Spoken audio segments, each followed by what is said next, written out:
रावण ने कैलाश पर्वत को उठा लिया, लेकिन सीता स्वयंवर में शिव के धनुष को क्यों नहीं उठा पाया? भगवान शिव का धनुष बहुत ही शक्तिशाली और चमत्कारिक था। इस धनुष को भगवान शिव ने स्वयं अपने हाथों से बनाया था।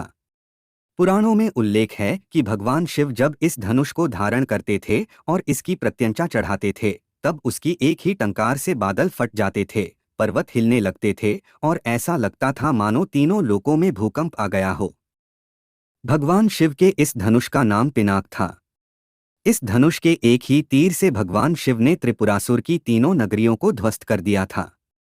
कहते हैं कि देवी देवताओं का काल जब समाप्त हुआ, उसके बाद इस धनुष को देवराज इंद्र को सौंप दिया गया। देवताओं ने इस धनुष को बाद में राजा जनक के पूर्वज देवराज को सौंपा। उन्हीं के धरोहर स्वरूप यह धनुष राजा जनक के पास सुरक्षित था। राजा जनक इसको अपने महल में पूर्ण रूप से संरक्षित करके रखते थे। एक बार अचानक बाल्यावस्था में देवी सीता ने खेल खेल में उस धनुष को उठा लिया, जिसको देखकर राजा जनक आश्चर्यचकित हो गए। उन्होंने मन ही मन प्रतिज्ञा कर ली कि सीता का विवाह उसी से होगा जो इस धनुष को उठाकर इस पर प्रत्यंचा चढ़ाएगा।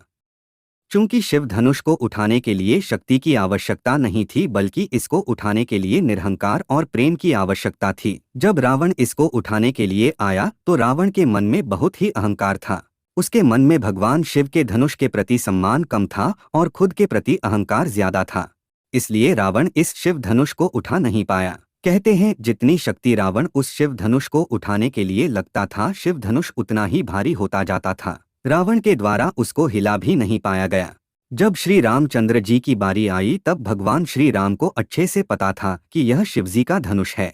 श्री राम ने सम्मान के साथ उस धनुष को प्रणाम किया, धनुष की परिक्रमा की और फिर उठा लिया, उस पर प्रत्यंचा चढ़ा दी और धनुष तोड़ दिया।